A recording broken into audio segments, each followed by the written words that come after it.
Boink. You're live. Everybody says, "Oh, finally, great, good. Thanks for showing up. Holy shit!" I texted David when he had 7 minutes, and then he didn't come out. And then I was like, okay. I went in there at 5 minutes, and I opened the door, and Elliot's eyes were still open. And I was like, fuck.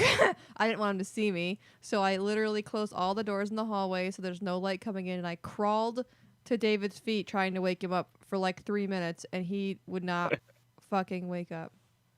Listen, PJ, I appreciate you holding that up, but I've seen it. And no one else can see you yet. So I don't want you to get an arm cramp or too early. I like the giant mirror, though. I can't wait to talk about that. Oh, it's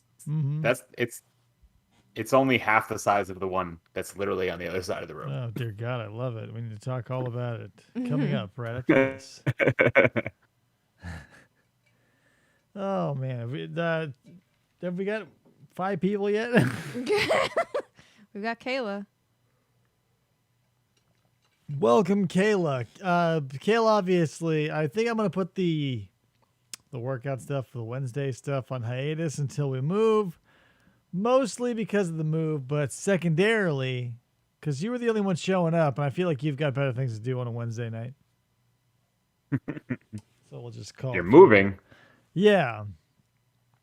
Not too far. It'll probably just knock us off the air for a week or two, but I've got a backlog. Obviously, your show was released. We'll talk about it on the show, obviously. Synergy, etc. I'm not raspy today. Say what? Oh, yeah. I said I'm not raspy today. Yeah. Yeah, when I was listening back during the edit, I was like, yep, that was PJ all right. Oh, dude, it was. Even when I was listening to it today, when I was at work, I'm like, oh my God, my voice was just atrocious. It was bad. It was so, because that day after at work, like I could barely talk, and I was just why is my voice so bad? Well, we'll get into it. So let's just start the show. Krista, hit the old button. You're listening to FFOP Radio. Reach the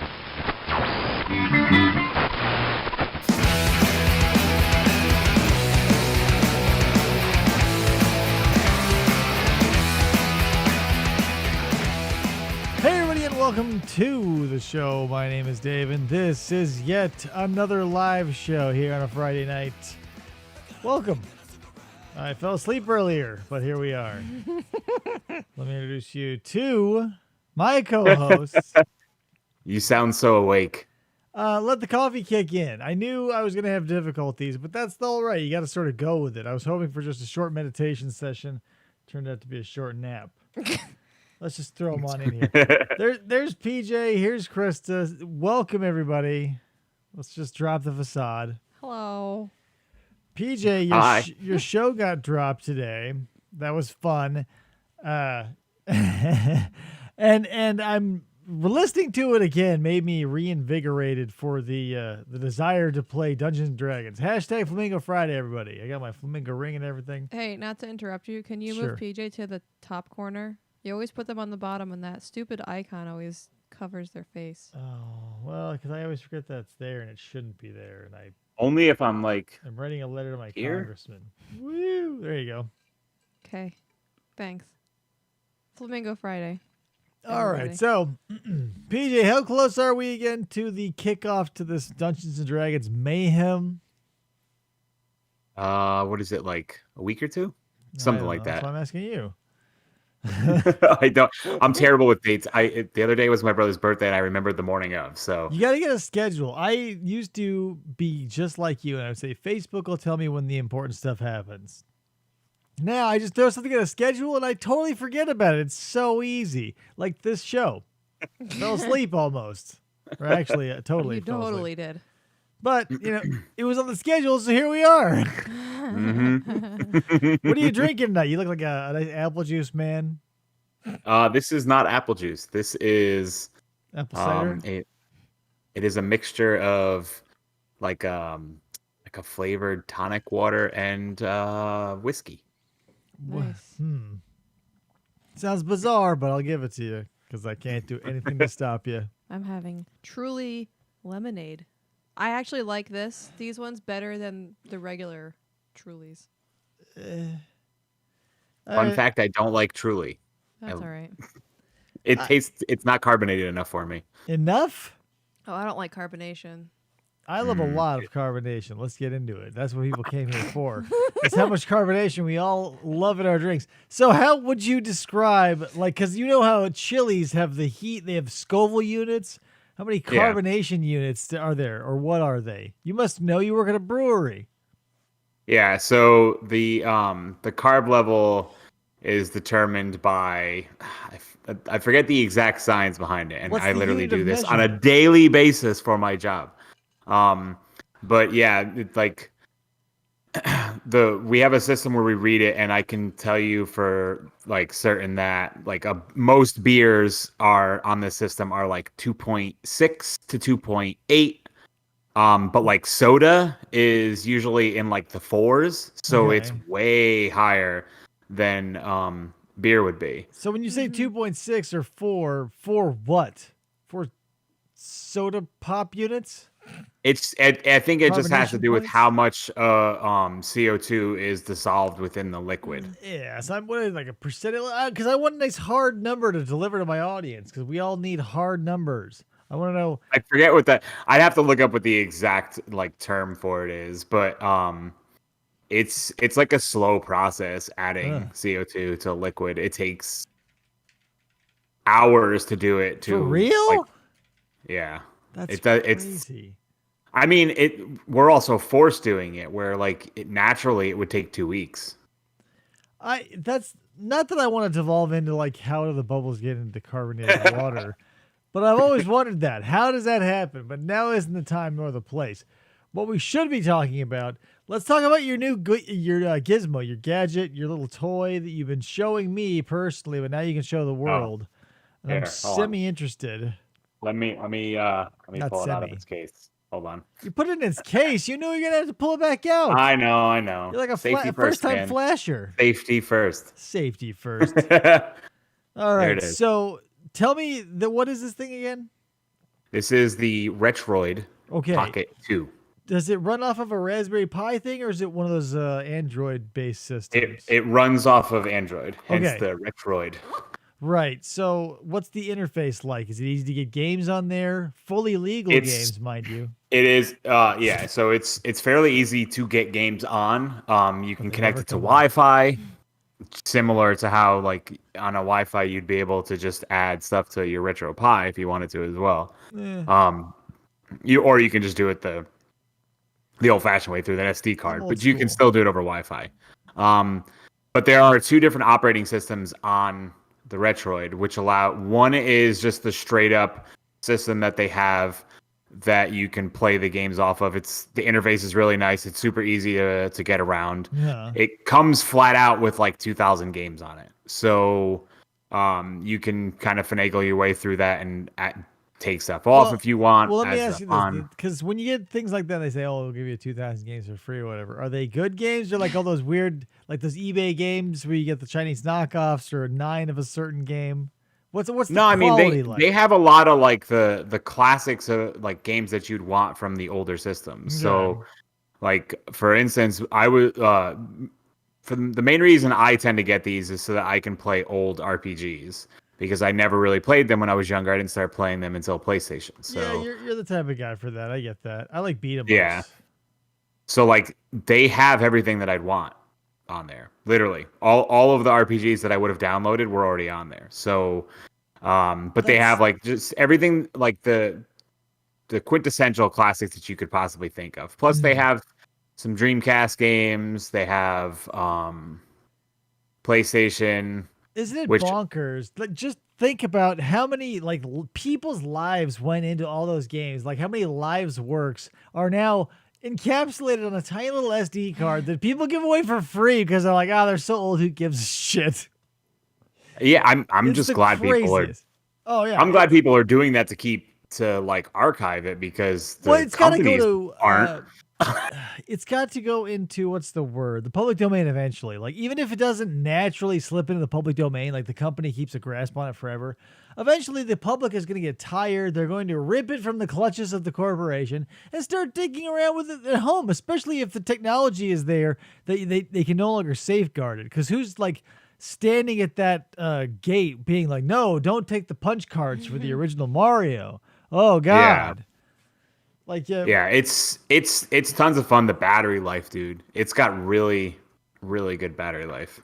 what are we talking? Like 4 hours? Like probably like 6 hours. It's not bad. I remember the days of the Game Gear and you can squeeze like an hour and a half out of that baby. Dude, I used to play the original Game Boy Oh. all the time, and that thing sucked up so many batteries, and I would just run through batteries like crazy. My mom used to buy. Yeah, it took 4, and my mom used to buy like the massive packs of them because for the longest time, the only system I had was a Game Boy. So, shit, man, the Game Gear took 6.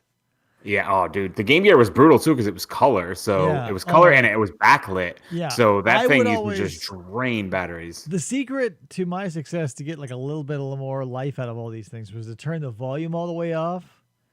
Because if you shut down the volume, that'll keep the screen alive a little bit longer, which means you can play the game for like another 15 minutes. Yeah. So I always kept either quiet or It made off. a difference. Yeah. That's back in the old days, man. Now you can play a game on your phone from here till like Red Oak or California or wherever you want to go. I can play from here to Washington. Never stop. Whether on a plane or on a car. That's how long the battery life is. And it's not like, who cares? I don't even care anymore. When I was a kid, I would have murdered another child for a portable system with graphics like this. And today they give it out for free and they go, ah, whatever. It's part of your phone. Yeah. I mean, even like the Retroid, I think was $80. Yeah. Which I'm like, that's like nothing I want here's what I in want. BJ. comparison. I want to go to the world of Altered Carbon in the future. Not necessarily for the Altered Carbonness of it all, but for the light up backpacks full of drugs that they have. Not necessarily for the drugs, but those light up backpacks look really cool. When he opens them up Yeah. and he's like, look at all these drugs I have.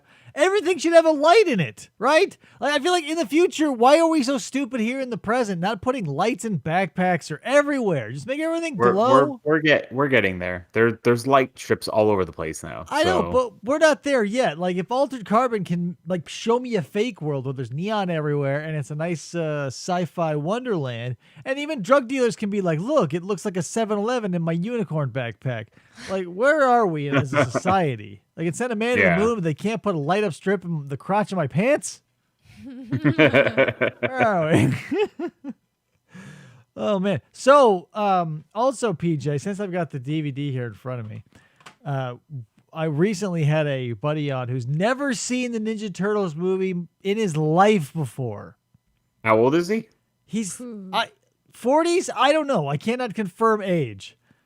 But when his entire even life, 40, like how? exactly. You would have had to have actively tried to avoid it. He did though, and that's what it came down to. Was like he is a good target audience of this, even though he didn't like the Ninja Turtles as a kid. It's like the Hensons. It's like everything he liked as a movie. So it was weird getting to sit across from someone and be like, what did you think of this scene? And me having seen the scene 400 million times and can pick it apart to the nth degree. And him being like, yeah, no, I saw none of that. And I was actually getting up to take a piss. And I'm like, ah! So what I want to get at is, what is your favorite scene of the original film? The scene where Raph gets his ass handed to him. With Casey Jones, am I right? No, not with Casey Jones. When he just gets his ass handed to him. By the foot?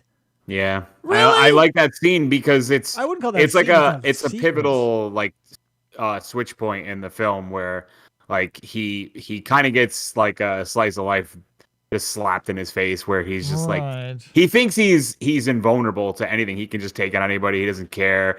He's always angry, and then like he gets his ass handed to him, and then like the tone of the movie gets really dark from like really dark at that point. Right. But let me ask you this then. What part so yeah, obviously so you're saying that's all It's almost like our second all is lost moment. Because our first one is when Splinter is abducted, and the second one is when Raph gets his ass beat 7 ways from Sunday. Yeah. So you are on board for that simply for the fact that Raph gets taken down a peg? Well, because I'm a Raph fan, and that's Right. I think it's a growing moment for Raph because he realizes he can't do everything by himself despite his best efforts. Like Right. he needs them as much as they need him. So he kind of gets like I don't know, like knocked down a peg for himself. Right. Because I mean, granted, physically he is stronger than they are, but we see that earlier in sort of a microcosm and also a much lower stakes version when he does meet Casey Jones. yeah, Because he gets outwitted as well. Yeah, but he still gets beat. He gets beat both times. It's just the first time is just a mere warning. But it's also like a coming together of man's law versus nature's law.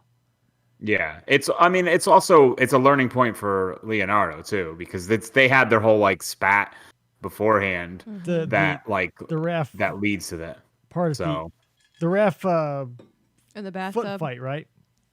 Yeah, so we're going back to that. Yeah, I think I do. I don't know. That's like my least favorite part of the movie is when Raph gets taken out, because since he is my favorite character. And he's spending what felt like an eternity as a child in that bathtub. And April's coming over and sort of dripping water on him. And Leo's keeping guard. I realize now as an adult, we needed that scene for Leo's relationship to cement, for Casey and Donnie to sort of gel. And Mikey just sort of gets to fuck around in the background for that whole thing. I mean, Mikey just kind of fucks around the whole movie. So. Right. That's his whole thing. He's just sort of like, you see, okay, we've got this connection scene, that connection scene. And then Mikey's thing, since you need to round out everybody, is like he walks in and grabs some turtle wax. And he's like, that's my thing. And everybody goes, oh, you're so zany, Mikey. Oh, Jesus. Get out of here, you knucklehead. But yeah, it's definitely, I don't know. I don't know why I like that scene so much. It just shows, like, I guess the vulnerability of him. I don't know. I think that's why I like it so much. Like, Raph is not invulnerable despite how strong he is. Yeah, everybody gets taught a lesson, I think, except Mikey, who's like he's already pretty zen. But I think one of the better parts about that scene in particular that you're talking about is when Casey Jones, he also sees that happen and he gets a spark too. Because it's a pivotal scene for both of them. Each scene they are in is pivotal for both of them. Because Casey shows up and is a Law of the Jungle dude who runs across a, honor type dude in Raph, and then realizes what's really up and then shows up later to help Raph. Yeah, Casey Jones and Raph are inevitably the same type of person. It's just that they come from different backgrounds. Yeah, it's same guy in the Law of the Jungle versus Law of Man. Like, as Raph has honor and dignity and the ninjutsu way, and yet in Splinter has instilled in him all these virtues, whereas Casey Jones is simply a madman in the streets with a hockey mask and a golf bag full of cudgels, Yeah. And so that's the thing where Raph gets to say, oh, I'll play by the rules because that's what the honorable thing to do. Casey gets to say, fuck that, and he cricket bats his face off his head practically. Yeah. But you know what? It was weird. So, like, how many times have you seen that movie? Can you ballpark it? Like, if you say, "Oh, I've seen it a couple of times," or dozens. I would say probably around the 15 range. What a lightweight! What a newbie to the game. There aren't many movies I've seen more than that. So no, I know. Not a lot of people are. I know like 2 films that I've probably seen more than I've watched Ninja Turtles. So can I guess one of them? Go ahead. Hot Fuzz. Yep. Knew it. I don't know what the other one is, but maybe one day. It's related to Hot Fuzz. So Shaun of the Dead. Yep, that's the other one. That's what I was gonna say, but I thought, no, it's too easy. Too easy, PJ, to read. I'm like, what's his name? Something Douglas. John Douglas, hopefully, from the FBI, the profiler. Yeah, it's not that I'm hard. easily pegged in that sense because those are two of my favorite films. So. Right, and that's the thing. I'm not really a profiler because I've heard you talk about them at length. I mean, I'm about as good a profiler as a guy is at like asking what you want to eat at a restaurant. Like, oh, I'm a magician. I figured out what you wanted for dinner. As I just Wait, asked. Jaws might be in that realm too. As a Really? kid, for whatever reason, I was obsessed with Jaws. I watched Jaws more than I could probably ever imagine. There are movies out there that everybody seems to just love like their children. And I could take or leave. Jaws is one of those movies. Like, I get that everybody loves it. I get the pivotalness of it all. I get the importance of it all. I get the Spielbergianness of it all. You know what I mean? No, I don't like watching it now, but for whatever reason, when I was younger, I was all about it. Oh, well, but something must have been there for you. You don't like something doesn't grab you for no reason. I know exactly. I mean, I was a kid, so I could have been stupid. No, well, even if you are stupid, your motivations are clear. Now that I am, fully aware of myself, I can admit to myself that I still do, even though I gripe about it, I love The Last Unicorn because it is a beautiful tragedy and a disgusting mess. And there's also a pair of hanging boobs off a bird. And you go, what is going on here? And then a lady turns from a horse into a thing, and it's, it's a fever dream. But if it weren't so scarring, if it weren't so titillating, if it weren't so bizarre, it would have fallen in and out of my head. Like whatever else came and went in my childhood. All the stuff that scars you is the stuff that stays. Yeah. If you spill a glass of water on a table, you wipe it up. But if you hit it with a hammer, there's going to be a dent. You're going to remember that dent. That's what Secret of Nim is. You ever see that movie? We should review that someday. I feel like I've seen it actually a few times. I watched it as a kid, and I actually had to watch it in one of my classes in high school. Isn't it horrifying? It was definitely interesting. I've never seen it. So we're gonna have to just do one day. Just sit down and watch all these movies and plan out some reviews because we've been dancing around The Last Unicorn, Rockadoodle, Secret of Nim, Return to Oz, all these horrible, scarring movies from our childhood that we were just sort of dancing around. I feel like they need the proper dissection, especially The Secret of Nim, because it's so like, oh my God, it's like a nightmare. Yeah, there's a lot of like films when we were younger that are just like they push some boundaries that like as a kid you might not pick up on too much, right. And then as you get older and you look at them, you're like, oh my God. Right, but you need that because what else were you watching that was that interesting? Like I remember watching Ren and Stimpy and it being like disgusting and weird, but that was why I liked it. All the other stuff that I was watching was just sort of this bland. I can't tell you a single detail of any episode of Exo Squad I've ever seen, and I've seen them all and I had all the toys.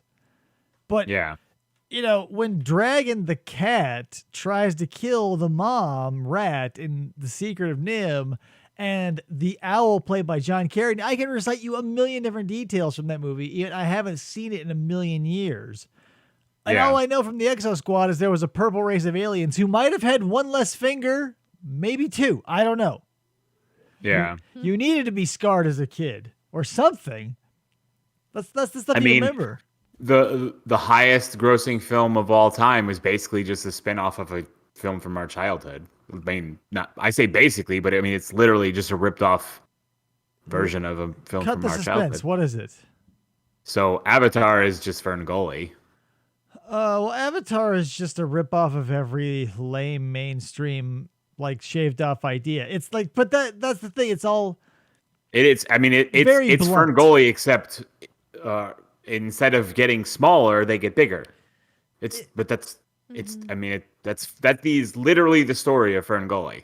Yeah, I mean, that's like, but the Ferngulliness of it all was the weird, like the Tim Curry smog and everything like that. That was one of those movies where I don't know how this hit you, but in the old days when you see like the Disney releases versus like the Don Bluth releases, Don Bluth releases always had that sort of dark edge that made you feel very like you weren't sure if you were going to make it out of this movie all right or not. Because a Disney movie, there'd be singing and dancing and everybody be happy.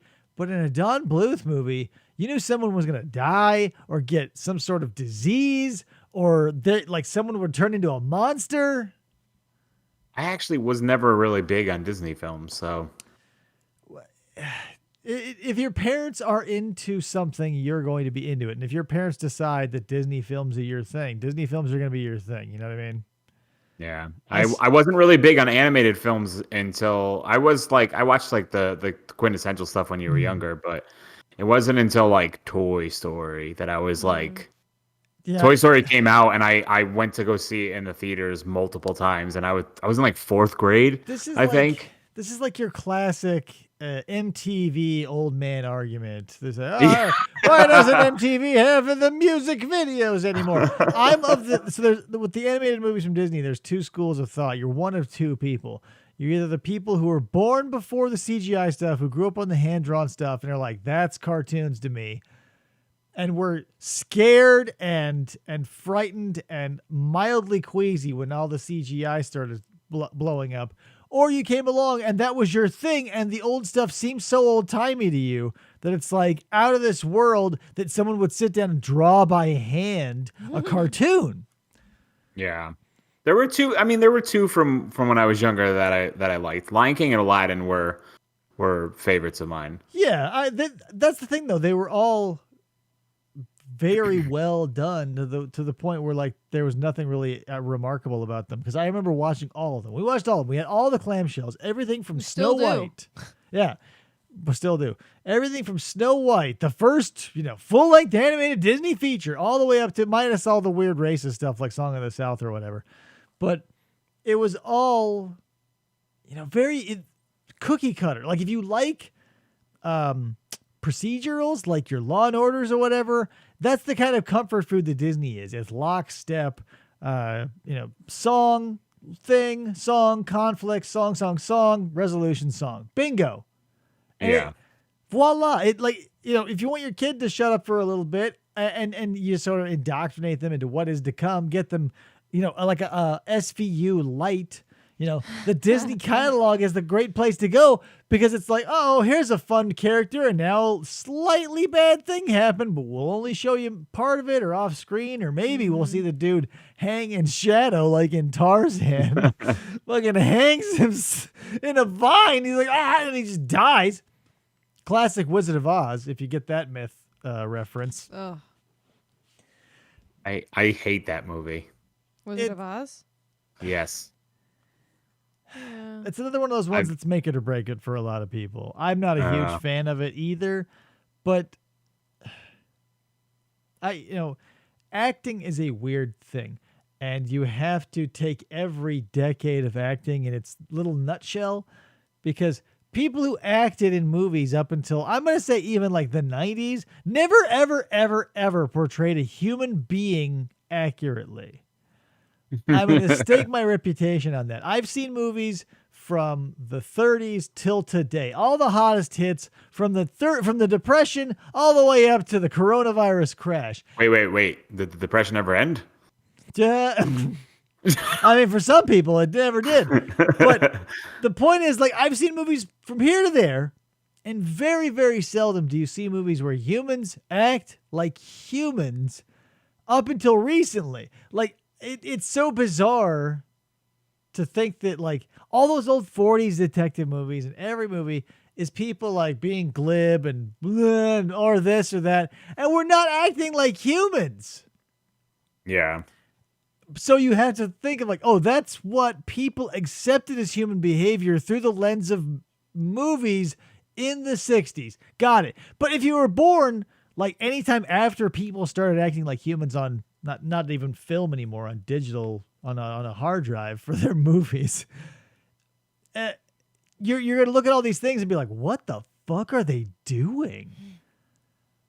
Like, seriously, go back and watch a movie. There's a million of them on YouTube. If you get a chance, there's a bunch of free public domain movies out there. Watch one from the 30s or the 40s and just look at people interact with each other and just imagine how insane that would have been if it were real life, and how much energy it would have cost you to be constantly like, it's, and we all just were like, yeah, that's how people act. Meanwhile, you leave the theater and you scratch your ass. You do regular human things. You don't run around being this larger-than-life caricature or sleeping in a separate bed from your wife.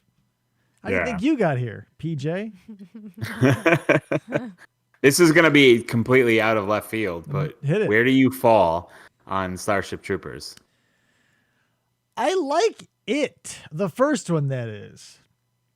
I have not seen any other one except for the first. So. The second and third are not good.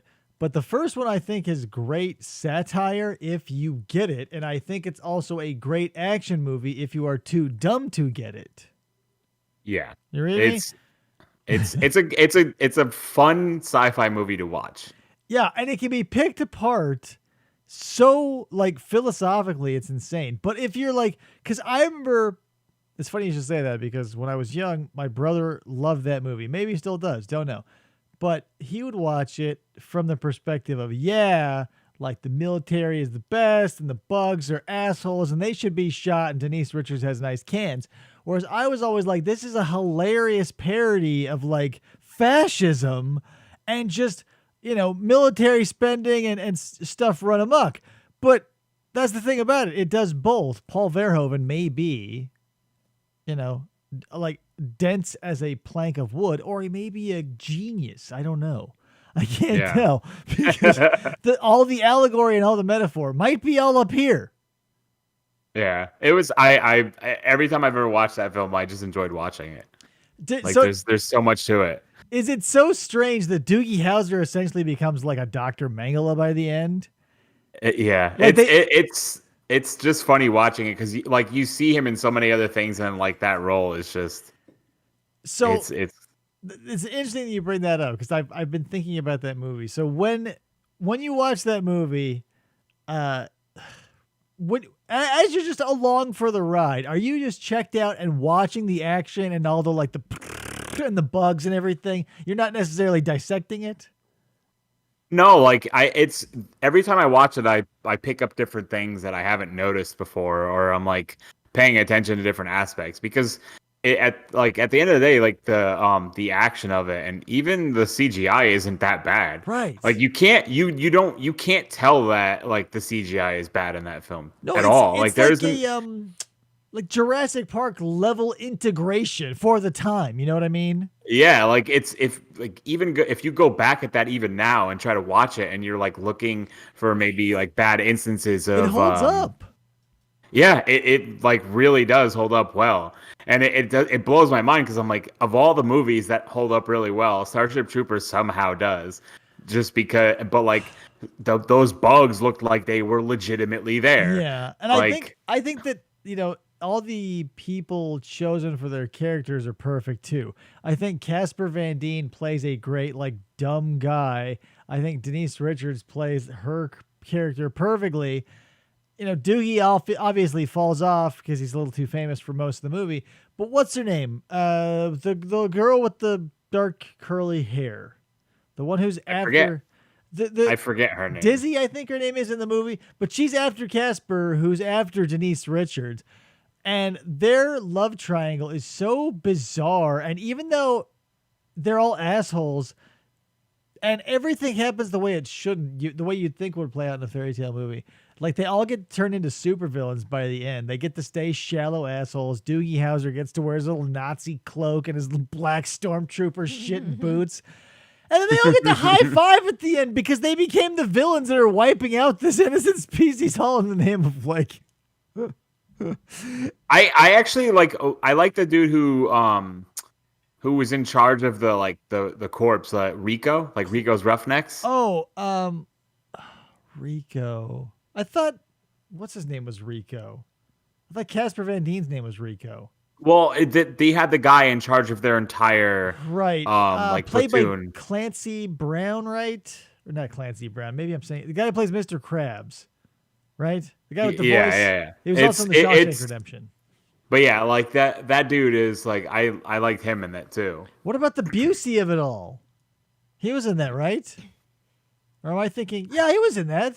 Gary Busey? No, the younger Busey, Jake Busey. Oh. Right? Dina Meyer is Diz's actress name. There you go. I could swear to God that Jake Busey is in that movie? Back me up on this, PJ. I don't know for sure. Ah, come on, man. Give me a lifeline here. Someone in the typing square. I am almost positive he is one of the characters who dies early. Because, like, remember that scene where they're on the training thingamajig? Ace Levy was his name. So he was in the movie. Yeah, smart mouth soldier. Yeah, he was a whatever. I think he's the one who does this pivotal thing. But, you know, when Casper Van Dien's team is like, okay, you know, the guy's like, we're doing live ammo, so watch your shit, yada, yada, yada. And dude gets his head shot off. Wasn't that? Yeah. That was Jake Busey's head that got shot off. Or am I conglomerating two different memories? Moral of the story is he totally dies. Michael Ironside played the leader of the Roughnecks, and Clancy Brown was the drill sergeant. Yeah, Clancy Brown was the drill sergeant. So, yeah, Michael Ironside, he was the guy with the robot arm. Yes. Yeah, so he's he's the dude who said Rico's Roughnecks. Who? Yeah. So he's the guy. Was he the progenitor of Do You Want to Live Forever? Yes. Come on, apes. The citizenship of it all. It's such a crazy movie. Kayla says, I love this movie if you can't tell. It's like I've never seen it. It just blows my mind that movie is that old and it's still. Well, because it stays solid because it's not overly reliant on CGI. Number one, there's a lot of puppets and there's a lot of like practical effects still being used.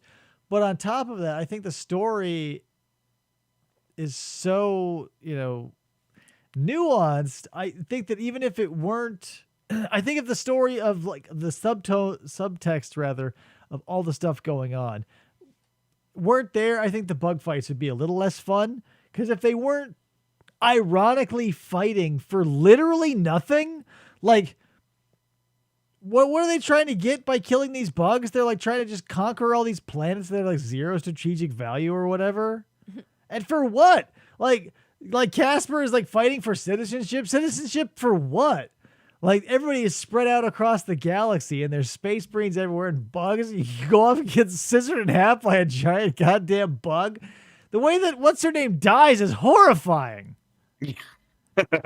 All that for citizenship. Like if you were fighting humans or other humanoid type things, I totally get that. You'd say, okay, it's us versus them because it's easy to say tribalism against another humanoid thing. But someone says, hey, here's a gun, and the thing you're going to be fighting is essentially, don't freak out when I tell you this, it's essentially a stag beetle. It's 12 feet tall, and it's incredibly fast. It can fly, and it only has one desire to kill you, and it can't be reasoned with. Do you still want to join? And everyone's like, yeah! What? Give me citizenship. Yeah, but in a fascist utopia, that's the only way in. You got to do it. They just want to conquer, man. Well, wait, in the movie, though, don't they get attacked?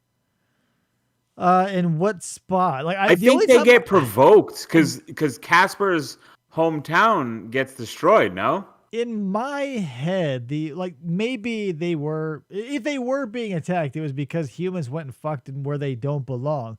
I mean, maybe. But I think when he's in basic training, I'm pretty sure they attack his hometown and destroy it. Entirely possible, but that's the thing is when you watch the movie, it's basically them rolling in and like trying to reclaim natural order, trying to take over nature and getting just fucking slaughtered. Yeah, they get absolutely destroyed the majority of the movie. Isn't it insane? And like what if it's like the war on drugs? Like if you as a human being, think about this logically, PJ, because it'll blow your fucking mind. You as a human being have to be born, go into your 18 years at least to get into the military, go through all the training. We've got to spend money on your gear, your clothing, your food, your shelter, your gun, your bullets, everything. Hundreds of thousands of dollars are poured literally into your ass. And then you run out onto the thing and a giant bug who is free of charge because they shit them out. Like bugs multiply faster than rabbits. They can just plop eggs wherever they go. This thing was free, built with everything it needs to kill you and has no training, just the inherent desire. And your ass is grass, thousands of dollars down the drain. And you say, yeah, you're on the winning side. The guy with the gun and the pink soft underbelly, not the thing that's 12 feet tall with the chitinous exoskeleton who's born to murder. And not only that, like the craziest thing about all the bugs is like different species are working together. Like the bugs aren't stupid. They're because like those. I mean, it's the brain bugs. They're all connected. Yeah, and there's the it's almost like a hive mind. The giant bombardier beetles that can shoot up into space. What? Yeah, they're fucking shooting the like lava shots up in the air. It's amazing that you know that these humans the human characters roll in, and at each and every turn these bugs are showing incredible intelligence, incredible coordination, and just effortless at destroying everyone who comes up against them. And the humans doggedly refuse to learn anything about them. Like, I think... Sounds like humans. What's his name? Doogie has one in his lab, right? And he's, like, trying to learn how to communicate with it, but simply is just, like, shocking it and just torturing it for the fuck of it. Yeah. It's like... Yeah, he's like... It's like he comes off as he's trying to learn, but he's inherently evil the entire time. Like, pretty much from the get-go. Everybody is a shitty character. Doogie Howser is evil and just wants to do evil shit. Like, Casper Van Dien is just looking out for himself. He's, like, driven by status, and also he wants to fuck Denise Richards. And Denise Richards is a star fucker, essentially, because she's all about fucking the dude with the status until he is literally scissored in half by a bug. And in which case she gloms on to the next highest rank. So they're all shitty people. Everybody in the movie sucks, but it's fun, except for Dizzy or Diz, whatever you want to call her. She is like the only one who's like, hey, Casper, you're better than this, and so am I. And she's like, she just comes off as like the creepy stalker, and it's sad. She's like the only one with ethos, and she gets fucking massacred, like horrifyingly in front of Casper's eyes. And then Casper's like, oh, well, like he might as well have like flicked a cigarette butt out on her corpse and been like, time for a fucking dipped cone down at the Dairy Queen. It's totally fucked, man.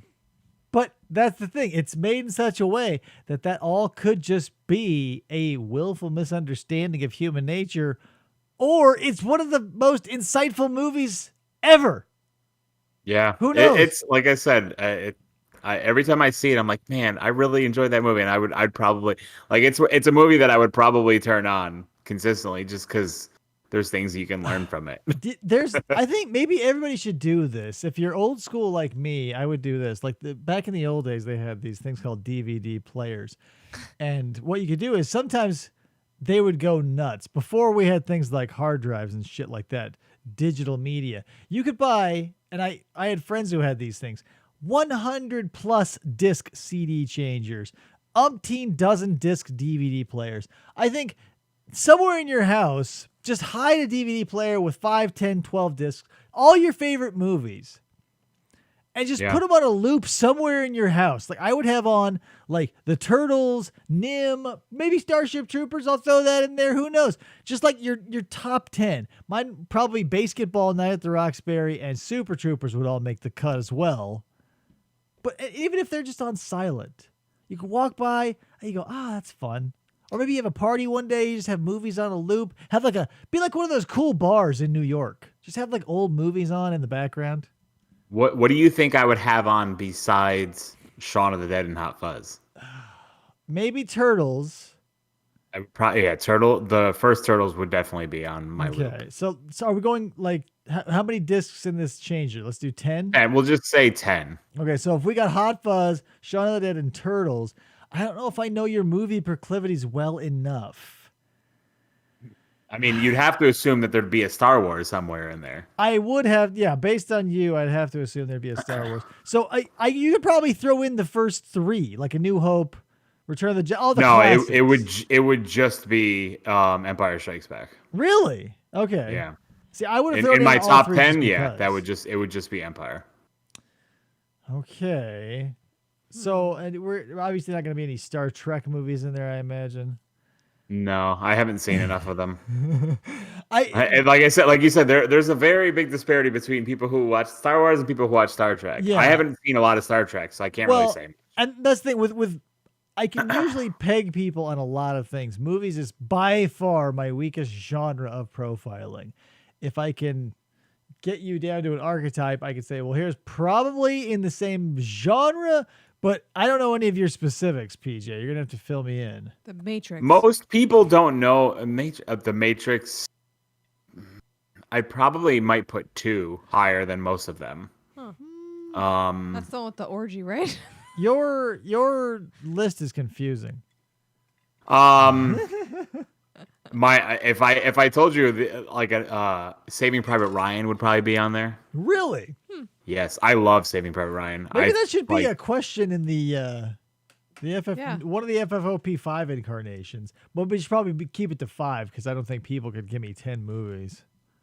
No, people should 100% be able to give you 10 movies. I think it's harder to narrow down to 5. About the Green Mile. I don't know, man. I've only seen it once. I don't know if I could give you 10. Yeah, but Saving Private Ryan would be high up on my list. Okay. I absolutely adore that film. Typing Square, while we're on this, give me some of your top 10 on repeat DVDs. I know that's an old what's a DVD? Movies, films. Film? What's a film?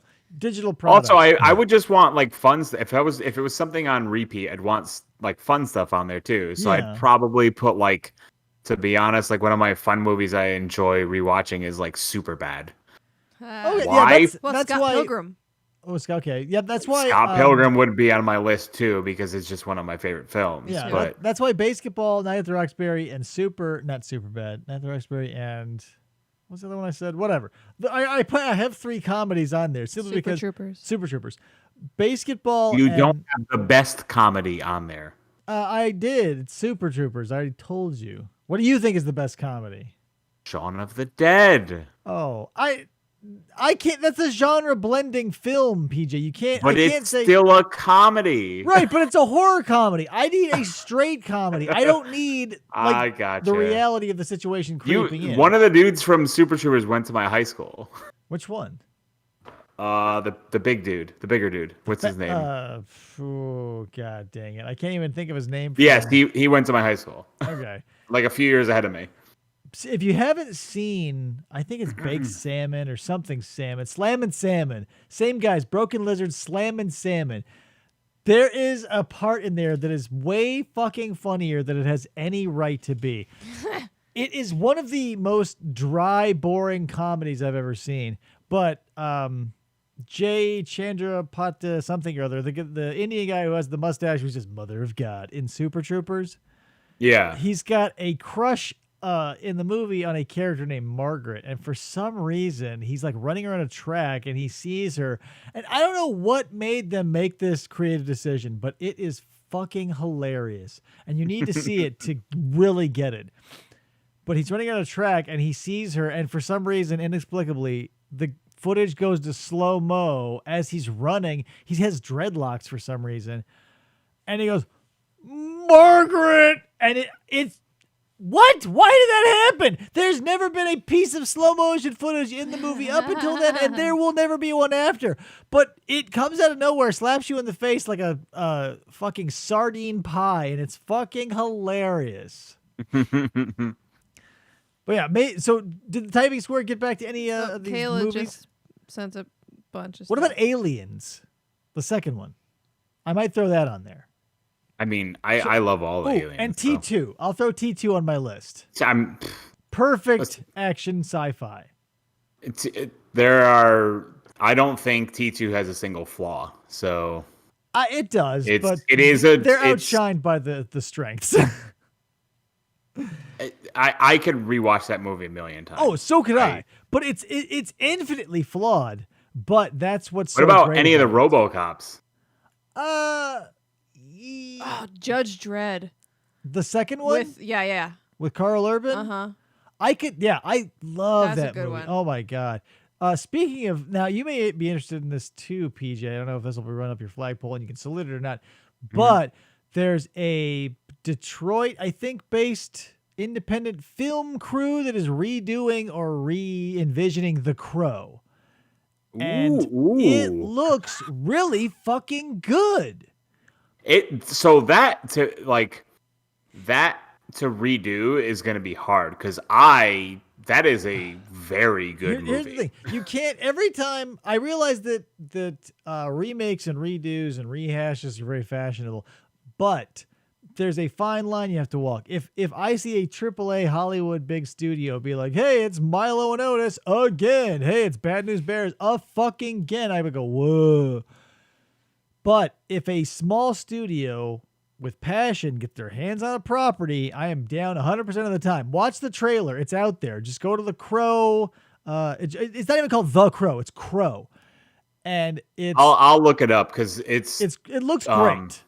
It's me and RJ absolutely love the Crow movies. Because the Crow is like the Turtles theatrically anyway. It's that dark noir type shit. And this looks like that as well. And now is the time to maybe get on the ground floor because it's going to be a free movie on YouTube. I think its release date is like November of this year, 2021, depending on when you're watching this. But worth your time. I found it on. Here's a funny story, PJ. Mm-hmm. You know how Facebook will have your little groups page and it'll recommend shit to you? Yeah.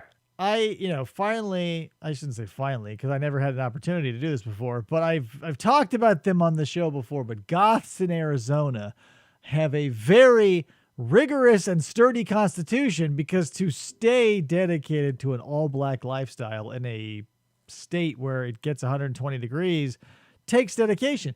So Facebook must have heard me and it said, hey, guess what? There's a Facebook group called Goths in Arizona. And I said, why the fuck not? So I asked to join. I said, hey, I'm not a goth. I wear flamingos, but love the culture. Love everything about it. And I respect the hell out of a goth in Arizona. And they let me in. And so now I immediately got sick of it and now just go back. I unfollowed and now go back when I want it because if you follow a group, you have to unfollow them and go to them when you want them. Yeah. Otherwise you get an impacted ass full of whatever the thing is. But everyone in there, obviously, goth, or like me, a just goth adjacent person. I was like, I introduced myself in the group. I said, hey, my name's Dave. Not into goth, but hey, I'll check shit out. And everybody's like, hey, man, cool. Here's my face painted up like a fucking scarecrow. And I say, that's awesome.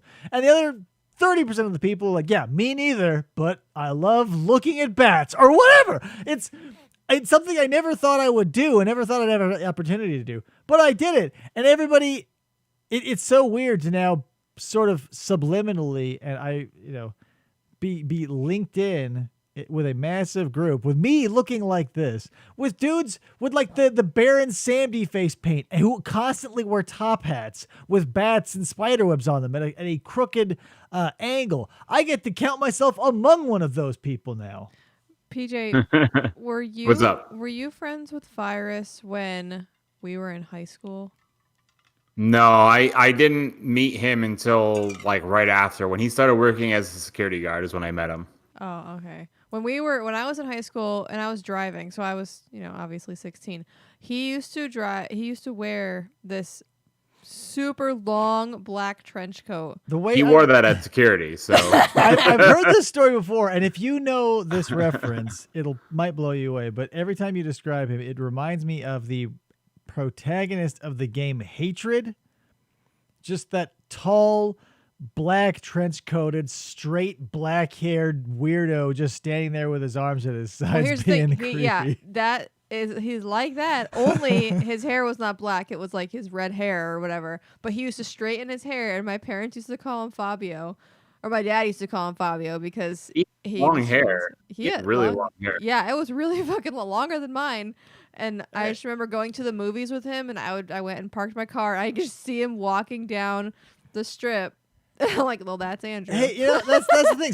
Some people dedicate themselves to a look, and I gotta say, congratulations, because like to dedicate yourself to an aesthetic takes like energy, man. You have to like look into your wardrobe and make decisions every day, or maybe you got outfits planned out, whatever. You got your very own Spencer's closet in your home. Do you want to hear Yeah. Kayla's movies? I do. She said my rewatch DVDs would include most of what you guys said, but also have Batman: Mask of the Phantasm Really? and Beavis and Butthead Do America. If I'm Oh. being honest. You know, when Beavis and Butthead Do America came out, I had such excitement for it. And I was like, meh. You know what I mean? It was okay, but I grew up and fell in love with the what was before MST3K came in my life was the MST3K aspect when they'd make fun of the music videos. You know what I mean? Yeah. That was one of the that was half. Not only it was more than half the reason I went, because I was like, oh, the story part, boo, get to the music videos, because you wanted them to like watch a music video where a toilet came out of a pipe and they would pontificate on whether there was a turd in it or not. So the movie always left me a little cold because I wanted, that sort of breaking away from format. But, still, get Robert Stack asking for cavity searches up, down, left, and right. So I'll take it. Where do you guys fall on pure action films?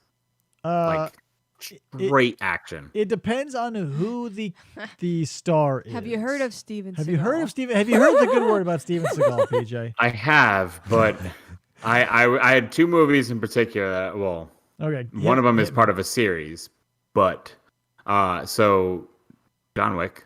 Okay. Very good. But also The Raid. Not seen The Raid. Full disclosure. You should see The Raid. It's on my to-do list. Don't get me wrong, but it's one of those things where I know I'm going to have to put some time aside, and it's possibly better viewed with a bunch of people. Who's in that? It's an Indonesian film. Yeah. It's a foreign film. Yeah. But it is one of the best action films I have. Kind of like Battle Royale in that respect. It's so when they remade Judge Dredd. And they just made it. What is the new one called? Dread. Yeah, it's just called Dread. They blatantly stole the plot of Raid. Yeah, but it's it is literally the plot of Raid that they tried to incorporate into that film, and I was like, oh no. But it doesn't work. But it does. I think Dread is a great. I haven't seen The Raid, but I think Dread as what it is a great movie. I think most of because. I gush about this movie, but everybody must think it's very blowhardy. But 12 Angry Men is a great movie, not because of all like the funny, fun actors in it. Like the guy who plays Piglet is in this movie. And it only takes place in a single room. But I like things like that where we have really deep character studies. And Dread is one of those where we're locked in a place. We're doing a character study, and we also get the fun of having a giant superstructure.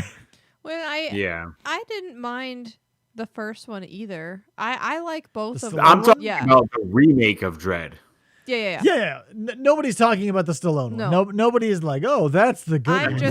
I'm just saying I liked both of them, but I also like Stallone in most of the things that we've seen with him in and that's the thing. There are so many different flavors of action, PJ. It's hard because you've got martial arts action, like your Jackie Chan. I'm talking about like pure raw. So like, are we talking like brute force, no finesse? Like brute force raw. Well, I mean, I can't say like Raid has some finesse to it, but it's very raw. Like it's just like the basis of the story is these cops go into a building to try to take down a drug lord. The drug lord tells everyone in the building to try to kill them. Okay. And now instead of just trying to get out of the building, they want to survive. How about and that's this? Literally their goal. If you want pure action that's also super fun, Equilibrium. I've seen it. Christian Bale and was it Taye Diggs? I want to say. Yeah, it's good. Yeah, great action movie. But it's.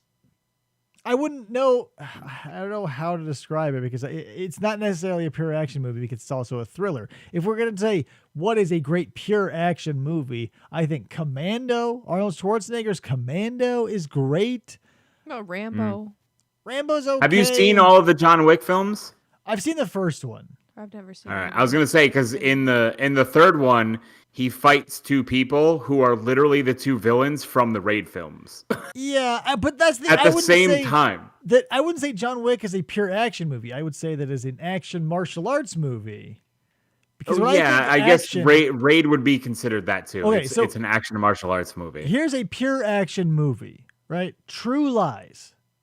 Pure action. Arnie is not a martial artist. He's a guy shooting missiles, running around. Jamie Lee Curtis is there showing off her legs. Nobody has any real specific technical skill necessarily, but it's action and explosions and terrorists and everything. That's what I say is pure action. But Okay, yeah. because or we could say like fighting action, because when you say pure action, I think explosions. Like Last Action Hero. Yeah, Last Action. That seems like a layup, though. But that's also a genre-breaking film because it's sort of like a fourth wall-breaking wink and nod sort of thing. Yeah. So it's hard to say. What's his? Oh God, what's his nuts? Val Kilmer was in a bunch of great action movies, like Kiss Kiss Bang Bang. If I call that an action movie, but yeah. It's hard to nail down. So I think maybe if you want to say what is my favorite best action, just straight ahead action, I'll say True Lies. I can agree that that's a good movie. I think any movie where a guy gets to ride a missile because he's like got a backpack essentially stuck on one. He goes, whoa! And he flies through a building and then explodes on a helicopter. That's pure action cheese, my friend. Now I know this one is not pure action, but the movie where Schwarzenegger and Stallone are in the prison. Escape Plan. Yeah, I like that movie. Oh, I the like newer them one? together. Yeah. Yeah, it's it's one of those. It's definitely not a pure action movie. It's kind of like a escape. It's a prison escape movie, but it's the first movie I've ever seen Arnold Schwarzenegger speak German, and it's so weird. Yeah. It's the craziest thing because, you hear what that accent your entire life and you think, well, obviously they came from somewhere, but you've never heard him speak German. At least I never have. And in this movie, he has to play an angry, crazy prisoner. So he's like, oh, I'll just speak German. And he does. And I'm like, what is going on? Wait a minute. And I wanted to think, like, I wonder if his German sounds awful. I wonder if he has an American accent. Do you know what my favorite Stallone movie is? Let me take a guess. For you, The Italian Stallion. Seventh Day. That's no. Wait, you say Stallone or Schwarzenegger? Stallone. Oh shit. Okay, I heard Schwarzenegger. Okay, that's different. I'm gonna say then the John Rambo. No. I don't know. Demolition Man. Really? I mainly because like him and Wesley Snipes in that movie are just so good. It is a great movie. Yeah. I just thought we would go more serious leaning than Demolition. No, I really like that movie a lot. It's good if you like hilariously bad. Well, I think he's Yeah, one of my it's- favorite action actors. Yeah. Stallone is in a lot of really good action films. He's best when he's used sparingly. Like for a serious role like the aforementioned John Rambo, when he's like the washed up dude who's somehow a mountain of muscle washed up, whereas before he was just like a sort of skinny built dude. You're like, oh, well, I'm out of the game. I just weigh 300 pounds and have forearms thick as fucking oak tree trunks. I think, but that's where he's strongest is when he shows up and plays like the put upon everyman or the silent sort of sage character, like his Rockies, his Rambos. When he plays Expendables movies weren't too bad either. They were just let's throw everybody in there. Right. But he's still playing that. He's still playing that sage character. He's the old guy, the leader of the pack, the yada yada yada.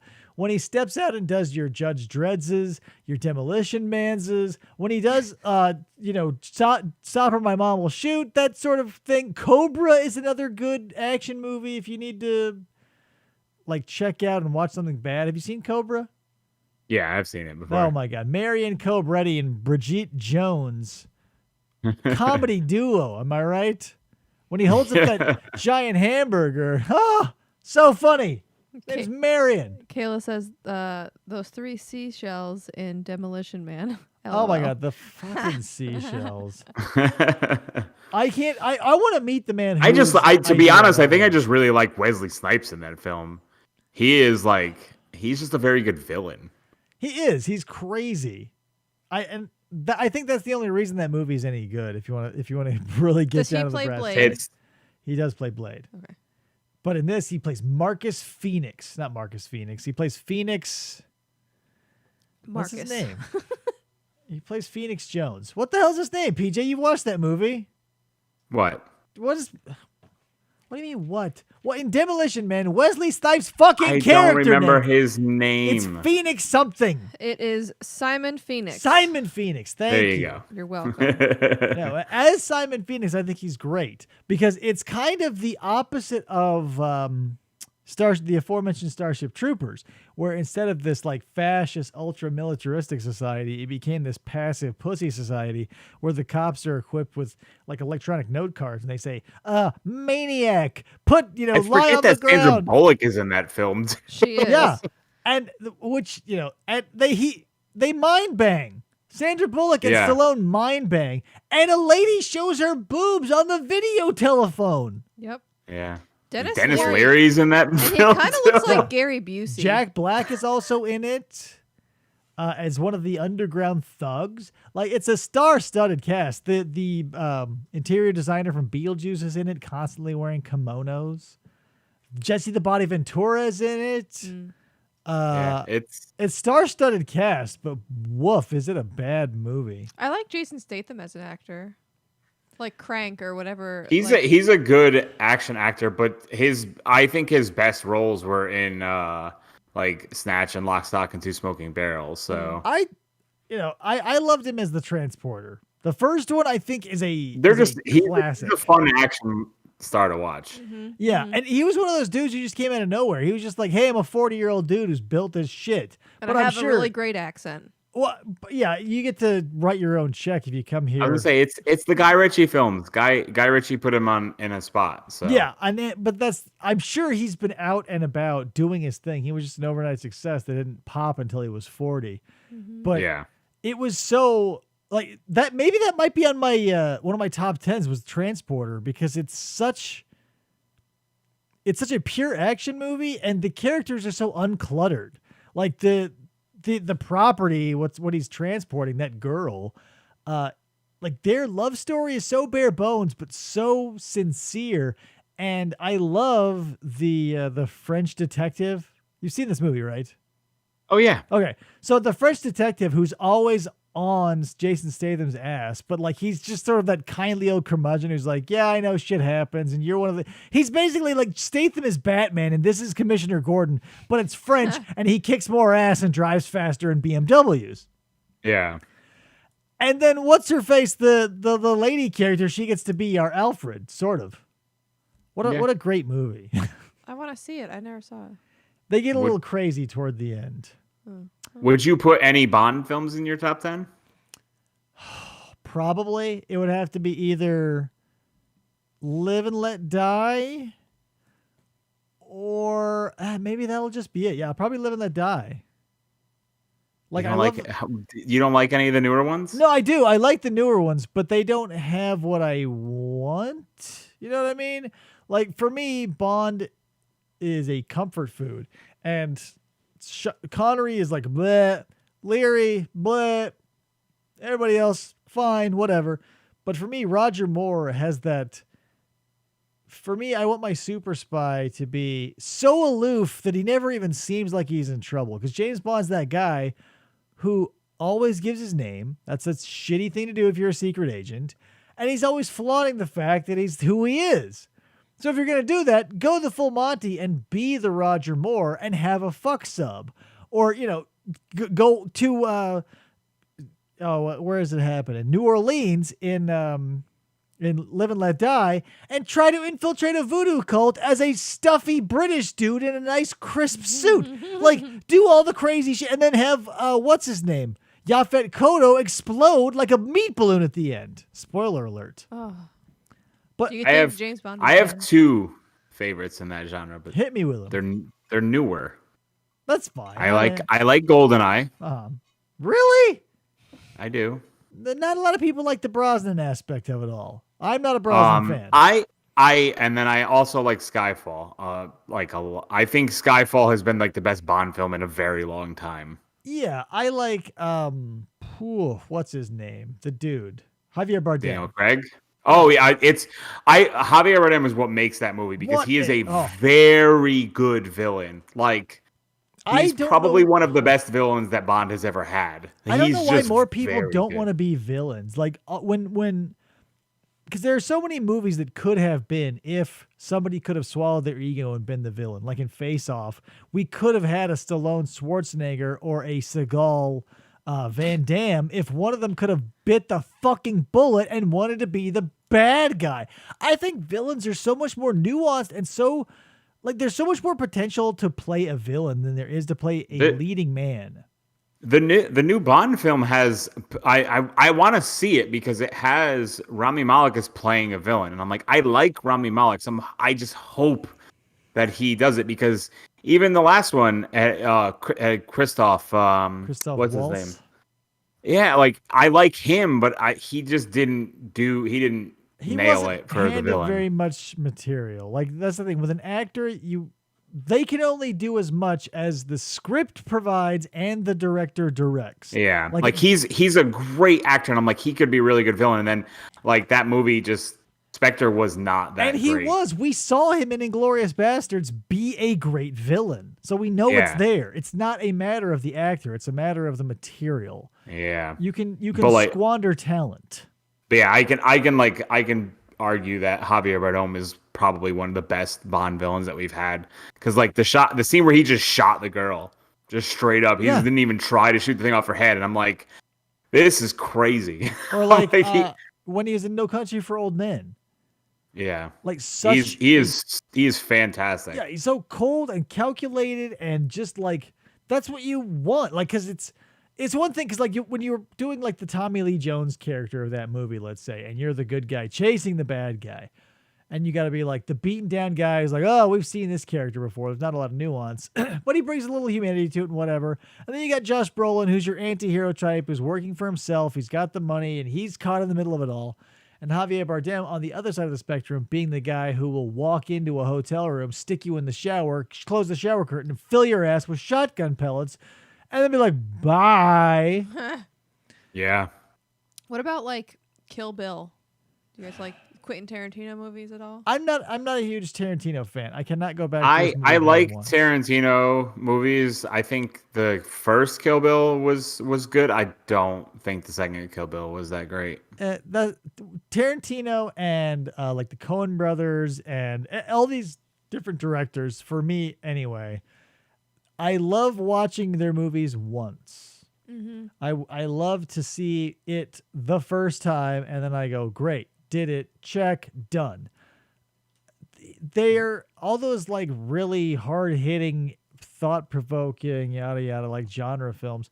They are very nice and in the moment I totally get them, except for maybe Pulp Fiction. I could probably watch that a couple of times. I was gonna say Pulp Fiction Pulp Fiction is his best film. It's just and it's a serialized thing, so it's not whatever. If his flavor isn't your thing, whatever. He is one of those dudes who I can take one scoop of and be totally fine. Yeah. Every time he has a movie, I'll take one scoop of it. Great. I did it. Fine. It's over. Woohoo. Also, Pulp Fiction is loaded cast-wise. That movie is absolutely loaded with talent. Lightning in a bottle, sort of. In more ways than one. For John Travolta, for everybody involved. Like it was a pivotal Bruce Willis, Ving Rhames. Yeah, like, Thurman, yada yada yada. Like it's an incredible conglomeration of instances of things happening. Because in the real world, or at least now, if someone tried to get an ensemble cast like that together for just like a few vignettes across a 90-minute movie, how would that even work? Like everything is so fractured now. Oh, yeah. What about? I just saw. Not that anybody gives a shit, and I don't really think I give a shit either, but I'll ask you. I saw this article that says, oh, Hollywood doesn't know what to do with Angelina Jolie. And I thought, well, who fucking cares? What's wrong with her? I don't know. I didn't read the article because I thought that was the stupidest fucking thing in the world. I mean, she's only been in like so many decent films. It's not like she's right. And like, also, she left acting on her own, right, for a very long time because when her and Brad Pitt were together, like and the world didn't do anything. The landscape has changed too because when she was big, there wasn't a million platforms. And now everybody, like PBS has a streaming platform. Everybody offers you, and I think that's just what it's going to be. Instead of having cable providers, everybody's going to pick 1 or 2 or 3 different things. Look at Netflix, Hulu, and Curiosity Stream, or PBS, or the Peacock, or whatever. And so where do you, now that everybody gets a platform, who is more valuable than the other? Now the market is saturated, you know? Yeah, it's I mean, like, it's like, I think I don't know. Who's She just AAA? doesn't have very many. She doesn't have very many levels to her, I guess, when she does her stuff. So What everybody like falls over themselves when she's like in Maleficent. Like she's, talented, but so what? That's the thing. Now that everybody has a platform, like you and I right now. yeah, Mr. and Mrs. Smith was fine. Yeah, like, but but like, she was also alongside Brad Pitt in that film. yeah, and that's what I'm saying. Like So- you and I right and they had now, really good chemistry, which led to them being married. So Yeah. So what I'm saying is, hopefully, you and I right now could make a movie and put it on YouTube. Like anyone can. You don't need, and that's what I'm saying is like when you have to go to a theater to get a movie or have to go to a TV to get a show, there's scarcity, and so now we have celebrity. But when everybody can be famous and because like you could be a TikTok star, you could be a Snapchat star, you could be a blank star, YouTube star, a TV star. Now what? So now what does that mean? If you're a famous YouTuber and you walk across a famous Hollywood actor, both of you will think your shit don't stink, and both of you will hate each other because you're not in the same bubble. So who gets to? So that's what I'm saying. Like, Angelina Jolie gets to come back to a completely saturated market, and Hollywood doesn't know what to do. Well, who gives a shit? If she's not marketable, you don't do anything. Mm-hmm. yeah, Is Under Siege 2 on your list of top 10s? I mean, I have to put a Seagal in there, so I don't know if Under Siege 2 or the Rock ripoff, which I can't remember the name of. Out of Reach, maybe? I don't know. He all has pretty generic names. God damn it. I should have wrote it down when that because the memory came up on Facebook that reminded me of the name, and then I was like, finally, I can watch it again. Then I forgot. So maybe Half Past Dead? Half Past Dead might be the Rock ripoff. But yeah, either Under Siege 2 or Half Past Dead will definitely go in the top 10. Mm-hmm. Probably Under Siege 2 because I like that one. it's the more most out of like majority of his. it's classic. It's also fun because it's like it takes place on a train, and it's like, oh, what's that? Mm-hmm. And it's like people using cell phones for the first time, so it looks like they're holding VCRs. What's that up to their head? So it has to have some kitsch. There's got to be more. If I'm going to be in love with something, it's got to be on more than one level at least. The Turtles has like 10 levels covered. Under Siege 2 probably has 2 or 3 at least. God, when I was in middle school, it had to have been like 3 years, middle school through 9th grade, I watched A Walk to Remember every goddamn day after school. I don't know why. I had a babysitting job one year when I was, 15. I get picked up in the morning to go watch these kids every day over one summer. And I watched Tommy Boy every day that summer at least once, because I get there before the kids wake up, and I had roughly an hour and a half, and the only VHS accessible to me in that house was Tommy Boy. So I watched it 90 times that summer. Nice. Did I regret it? I mean, I wasn't doing anything much anyway, so You're getting paid to watch a movie. yeah. So now I probably inadvertently know all the words to that movie. Mm. Have to try it out one day. See what happens. Oh man, what else is happening, PJ? Let's talk about. Did you look into that game that we might do? What was it called? Police Action? I downloaded it. What is it called? Help me. I'm old. My brain. Police something. Yeah, whatever. We're gonna. It kind of reminds me of Door Kickers, but from a top-down perspective. Yeah, I looked at it in a very I know it was on sale. basic. I want to play Door Kickers again. I'm getting that feeling again. I need something visceral, and I like that game. I love beat 'em ups, and I love shoot 'em ups. There's no such thing as like. I don't think I've ever played a game like Door Kickers before, maybe, where instead of just walking around punching, you're shooting and blowing things up. Aside from like Broforce, there's no vintage game. It's all latter day. Metal Slug? Contra? Like games like that? Well, maybe. Like the Binding of Isaac, kind of. No, that's a top down. I mean, like a side scroller. Oh, I'm thinking about shooting. Yeah, That's Yeah, just like sort of- Contra Yeah. and Metal Slug wouldn't fit that bill. I guess so, but I mean, like it takes place. To me, a beat 'em up takes place in like an urban setting, and so Yeah. that's part of the. It's in an urban setting that you're doing it. Yeah, like in Door Yeah. Kickers, you're going through an office building. So if it takes place in a city, a town, or whatever, I think that is part of what makes it a beat 'em up. Because if you're a beat 'em up, you can't take place in a rice paddy or in a jungle because who are you going to beat up? Like if the Turtles weren't in New York beating up the Foot Clan and other thugs, it wouldn't be a beat 'em up. Contra takes place all over the place. So what you need is that beat 'em up quality of happening here and now in the real world or wherever, some allegory of modern society. Yeah, I have a lot of fun with Door Kickers with you. Because even Good game. now that I think about it, Broforce isn't really scratching that itch either because it's always on enemy bases or in the jungle and you're being dropped by a helicopter. Is Door Kickers a side scroller? Yes. We've Andy and I played it a couple of times together, and I think it is a blast. I think that and like it's the shooting equivalent of Mother Russia Bleeds if you played that game. Oh yeah, that's fun too. Or if you're just into vintage, like it's the visceral feel of Turtles in Time. Okay. So you've got that nice hard-hitting combat in Mother Russia Bleeds, and then that allegory for shooting is Door Kickers, because it's like I said, it's everything you want. It's a familiar setting. You're not running through the jungle shooting aliens or soldiers. It's like your diehards. It's German terrorists who've taken over a building. And there's like hostages and And you're yippee-ki-yaying them? Yeah, essentially. Like you can. The There's like- hostages part I think is fun too, because when you get into it all and you're shooting and the bullets are whizzing over their heads, it's very easy for your partner to free them and for you to immediately execution style kill them and lose all those valuable Yeah, points. because they're still they're not invincible until they disappear off the screen. But that's the randomness I love. I love having NPCs getting shot, but no player character damage, please. Yeah, and there's like 4 Battletoads. different kinds you can be, and I like it when That I'm was like 8.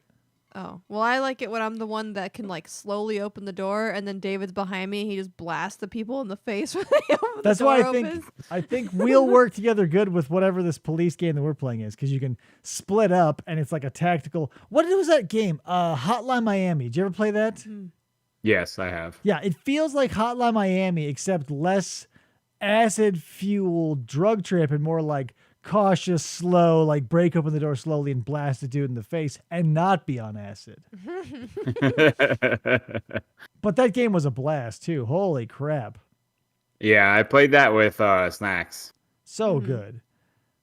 There are some games you don't realize you have an itch for until it shows you. And I think Hotline Miami was one of those things because you don't think, like the idea of looking top down at just like an architectural plan of a building as the little stick figures run around spraying viscera and blood everywhere. You wouldn't say, you can take it or leave it. Then you play it and it gets its hook so deeply in your brain that it flies out of your ear and you're just in for the whole ride. I couldn't stop playing it. But PJ, tell you what, we've been going for quite a while. It's Friday. I fell asleep earlier. I'll fall asleep later. Let's start wrapping up this baby and do some staff recommendations. I'll also take some from the typing square if you want any. Okay. PJ, do you have anything you want to recommend? Anything new happening? You can recommend your little toy because I feel like I'm going to pick one up eventually. I mean, I'll recommend it because I've been playing a game that I've finally finished in my lifetime. And this gives me a means to do it because nothing else that I have that's mobile can play it. So yeah. The Retroid Pocket 2 is probably one of the better handheld emulation machines that you can have at the moment. Yeah, I used to decry the idea of handhelds. I was always very like, a console is the way to go because there's stability, like a memory card, yada, yada, yada. I think the shift for that for me was Pokemon because it had to be mobile. You had to go out and trade. So I'm in my older age, I've warmed up to mobile gaming. Especially now, you can get a fucking thing for $89 that'll play 14,000 games for 6 hours at a whack. Yeah, I mean also like the Nintendo Switch really kind of changed that whole like this game can be a console, but it's also you Right. can just undock it and now it's a handheld Because system. if you look at your phone and it's doing essentially the same thing, all the graphics are still like mind blowing for compared to like show a kid today like, oh, let me run get my orange Nokia and you can play Snake on it. And that'll make you shit your pants from here to the moon. Yeah. Whereas they're playing like Midnight Club 3 and they're like yawn and like this insane graphics and people are exploding over car hoods and shit. Yeah. Yeah, I mean phones Nintendo has been trying to compete with that for a while now. I like having buttons and stuff. I'm old Dave who likes the tactile buttons. The screen, if you can do it, fine. But I like buttons and D-pads and joysticks, man. Yeah. It's just a feel. You gotta have that tactile feel. Let you know you're Yeah, alive. it feels. I mean, there's dual analog sticks on the Retroid, so it feels pretty good. And it honestly runs PlayStation 1 and Dreamcast games fairly well. You have to kind of do a little bit of customization to make them run a little bit better and smoother, but it runs them fairly well. I mean, I haven't had the greatest time with my Retro Pi running games like that. It still struggles a bit frame wise on certain things, but Really? Yeah, but like it's with a bit of tweaking, like things can usually work depending on games, but like it's not always guaranteed. I've spent more time messing around with the Raspberry Pi than you, I bet. So mine runs like a top, because I've been playing like like Jet Moto and Off Road, Test Drive Off Road, and all those other cheesy old games. But yeah, when you make things. All you need is some nerd to crack open something, and then the DIY community blows it up, and then you don't have to worry anymore. Because who's Nintendo going to sue? Everybody? What's the PlayStation? I mean, they're not even trying because no, it's hopeless. They're not. It's the law attempting of the universe. to keep like putting these games out there. So why are they going to try? Yeah. Like the wheel was invented. Nobody is still like there's no one standing guard outside of a storeroom full of old wooden wheels. We moved past it. You can have one. Just go on. My recommendation would be the Retroid Pi because I wanted to finally beat Final Fantasy VI. Retroid Pi? What was it called? Retro Pi. The Retroid Pocket 2. There Pocket. It is. Retroid Pocket. Has the Typing Square decided to give anything? Yes. Let's hear it. Kayla says, "Ooh, I've never done a staff recommendation before." You're a moderator. You might as well. She says, "Since we're talking vintage movies and games, I recommend Final Fantasy X. Okay. Final Fantasy X. I don't know. Is that vintage? I hooked my PS2. Final Fantasy X came out in 2001. Oh, so yeah, it's on PS2. 20 years ago. She said, I set up my mom's the PS2 when I have downtime, and I'm loving it. She likes the characters. The level up abilities are unique, and you get to play Blitzball. Yeah. Yes, Blitzball was one of the best parts of that game. Yeah, I think 7 and then 10 was the next one to hit big, and then who knows. Yeah, all right. I'll recommend maybe something along those lines. If you haven't already, you should pick up The Last Unicorn. I don't know if I've ever recommended it, but you should. Soundtrack by America, the band. Tons of famous people in it, even though it's, you never know because you're a kid and it was made in the 70s. Give yourself a very uncomfortable night. Watch The Last Unicorn. I've never seen it, so whatever uncomfortable night you want to choose. It's so, God, like the allegories are not lost on me now, but as a child, I was like, that's just weird. Because the king in it, who lives on this castle above the sea edge, for whatever reason, decided he wanted all of the unicorns to be pushed into the ocean and watch them in the waves for some reason. I don't know why. I think it's some sort of allegory for a harem, and he was a horny old dude because he wanted to get with our unicorn character after she was turned into a lady. And why wouldn't you? It's a weird time to be alive. I guess there's wizards and shit. There's harpies. I think there was a dwarf at one point. I know PJ loves dwarves and elves. I heard that somewhere. And gnomes. And gnomes. He loves David the gnome and Maya the bee. If Get those references. If dwarves are available as a choice in a game, I usually pick dwarves. So they're like my favorite race to pick. I go with whatever looks coolest at the time. We'll get into it another time, but I've got thoughts. I'm gonna recommend the Judge Dredd movies, both of them, not just the last Judge one. Dredd and Dredd. Yes, I like them both, and Kayla also agrees. Yeah, they're good for different reasons because the original Judge Dredd is. I am the law. If you guys like Dredd, then please go watch Raid. Eventually, we'll get to it. It's just because the Raid is just a better version of Dredd. Yeah, but it's going to be a toss-up, PJ, because it's going to be one of those things where the Raid is the pioneer or whatever the original, and having seen what came after it, it's hard to go back and look at. It's hard. Go watch the Raid and tell me. I'll let you Make know. that statement afterwards. Well, I'm just letting you know my experience thus far in the movie industry is every time I go back to, this is what started it all. It's very like, Have you ever seen Kung Fu Hustle? No. Mm-mm. Oh, Jesus. Have you seen Ong Bak? Yes. It's a good one too, right? You've never seen Kung Fu Hustle? Have you seen Shaolin Soccer?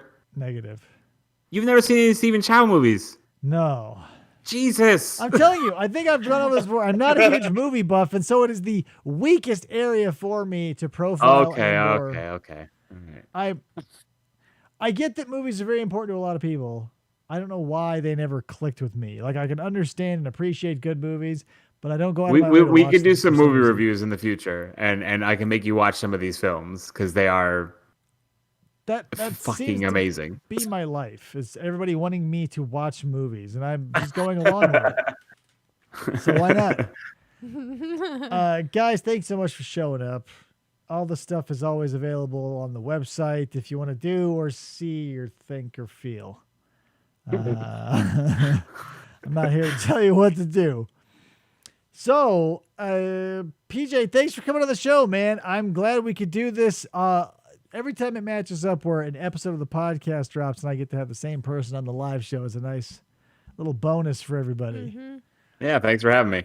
So, guys, it's been a blast. Another Friday in the can. Next week, I'll have something else.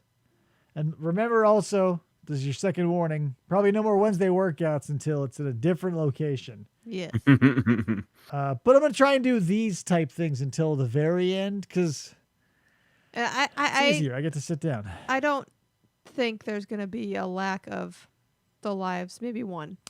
Maybe one or two, because I'm just saying one or two based on the fact that if we get in there and it's like on a Thursday and they can't get the internet set up for googity giggity blah, Right. and then it goes on for a week, I'm just gonna say worst case scenario, 2 live shows will die, but I've got so many podcasts in the can we're covered, which is a tough position for me to be in because I've got so much material that I want to just barf out. But I know that if I put out 9 hours of content, number one, I'll have nothing in the future. And number two, people would be like, why are these things so long? And how come you gave me so much of it? I'm not forcing it down your throat, people. Every time I release a long episode, just be like, hey, great, thanks. I am not going to then walk into your home and put the earbuds into your ears and then cock a revolver and hold it to your head and be like, it's you and me for the next 2 hours and 45 minutes, you know? Listen at your leisure. Oh, God. Thanks anyway, guys. Anyway, I mean, always. Thanks for showing up. Whoever was in the typing square. Kayla, obviously, showing up to moderate, as always, keeping it locked down. We will see you, on Facebook, but I'll see you and you will see me next Friday. So keep it locked in till then and spend the next 7 days staring at a blank screen. Yes.